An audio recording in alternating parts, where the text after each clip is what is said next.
Chapter 29, Nikki Marshall.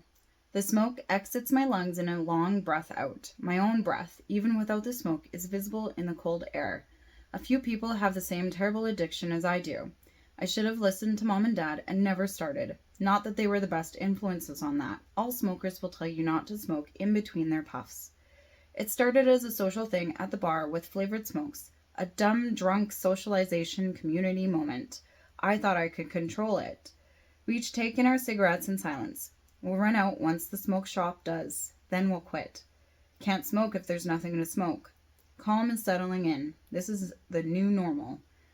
It won't last very long. It can't. We're going to run out of food and water, and someone bad is going to find us. At this point, I would stop complaining about how crappy work is to get back to what we used to have.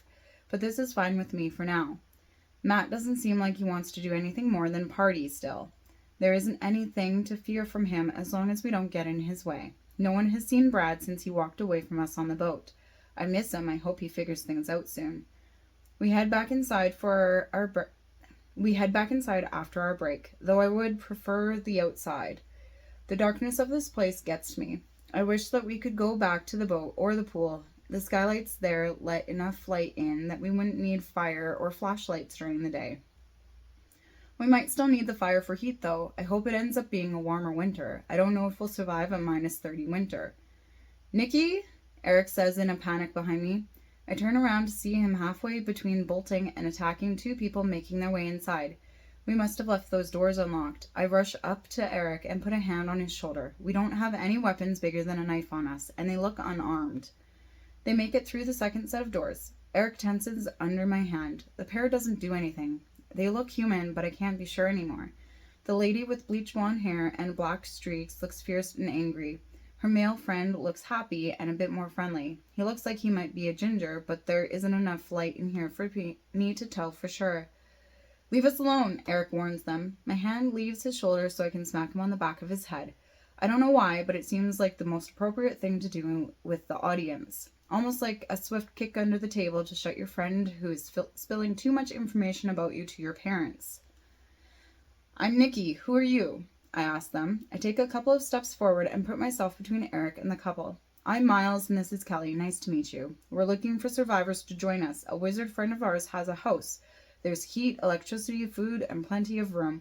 We've got a group of about 40 people already and are looking for any survivors that would like to come and stay with us. He seems genuine, but I can't be sure. It sounds like there is a catch. Hell no. Why should we trust you? You could just be trying to lure us outside to kill us, Eric yells behind me. A couple of people agree with him. If I don't do anything soon, they might force the two to leave, or worse, they're probably demons themselves. We might not stand a chance in a fight, especially if they have backup. He's right. There's no reason to trust you, but there's no reason not to trust you. What happens if we go with you? What's the price? You might die. We're going to make an army to fight against the rebellion, but if you stay here, you might die anyways. You'll die of hunger, or you'll freeze to death, or maybe someone else finds you and kills you, Kelly says through Miles's glare.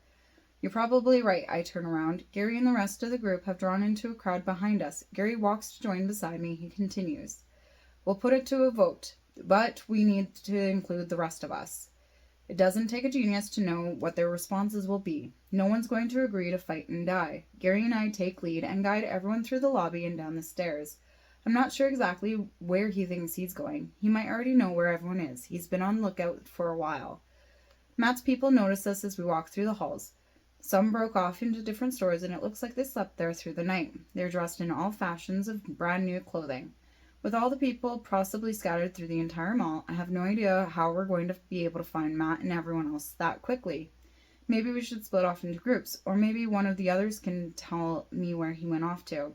We see a group looking out at us from the clothing store. I don't know their names, but I remember their faces. Do you know where Matt is? I ask them. They look unsure, like they shouldn't tell us. I'm about to move on when finally one of the guys speaks to us, probably in Sears, but you don't want to go in there. He might not be decent. Thanks. Could you please meet us in the water park and ask everyone else you can find too? I say before going towards Sears. The upstairs entrance goes into the store right at the bedding department. I stop to talk with Gary at the Y in the road. Do you want to get everyone into the water park? We'll need as many people as possible as we can find. I'll see if I can find Matt. We could split up half and half. You take downstairs, I'll take upstairs. We do a quick walk through and meet back at the water park, Gary says. His idea sounds better than mine. Yeah, let's do that. I raise my voice and take it back to the rest of the group. We're splitting up, half go with Gary upstairs, half with me to search down here. Everyone we find, we need to ask to meet at the water park. They're adults and can split themselves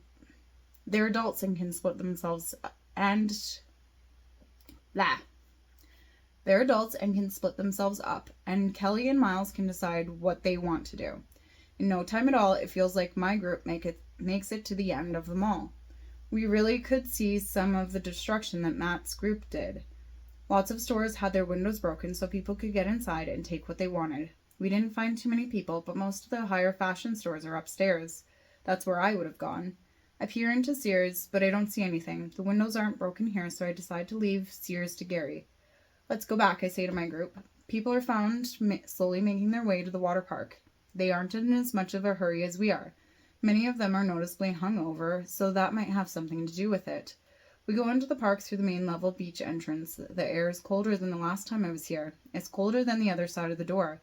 A few people wait for us in lounge chairs on the beach by the kiddie pool. As I get closer, I spot Brad. He glares at us from our walk over. His look softens when he sees Stephanie. Then he looks away. If he wants to be angry at us and pout, that's fine with me. It takes about 10 minutes for Gary to return with Matt and a couple of girls trailing slightly behind him. Matt looks at our new additions with disgust, more so with the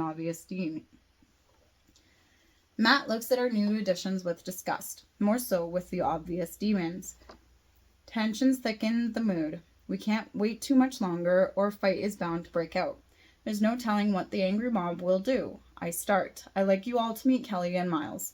They come from another group and are rescuing people to bring back to their base, a wizard's house that has electricity, food, and heat. They want to eventually fight back against the demons that have caused this war. We have a choice. We can either stay here or we can go with them. We're staying, someone shouts before I can get through my speech.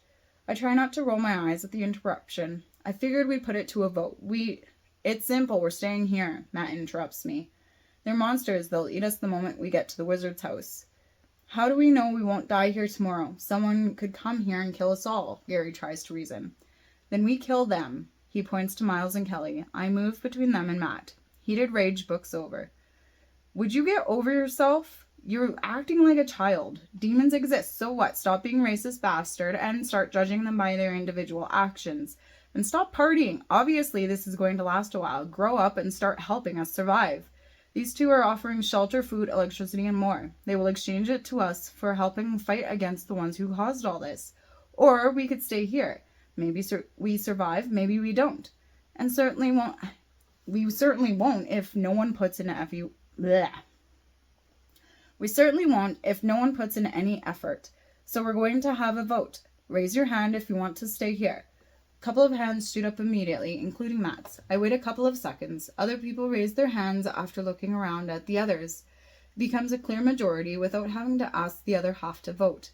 I guess we're staying here. I walk away. I pause to address our visitors. I'll escort you out. They follow me out the side doors to the mall area. I lead them back to the theater entrance. This can't be the end of it. I already regret the decision. I should have forced people to go. Not that that would work with most of them. We stop inside the outer exit doors. It looks like we're staying, but if you ever need help, a place to stay, please don't hesitate to ask us. Thank you, Miles says. Could I get the address just in case I can change their minds? 16 Walnut Street. You're welcome anytime. See you soon. He grabs onto Kelly's hand and pulls her away. I can tell she has something to say, but he's trying to make it so she doesn't. I think this turned out the best it could have. Bye, I wave at the racks, but stop when it catches up that they aren't looking. I lock the doors behind them. Turning around, I lean against the door and let out a large breath. I hope this wasn't a huge mistake. It already feels like it was. I itch to call them back, tell them that I'll go with them. But Brad, he voted to stay.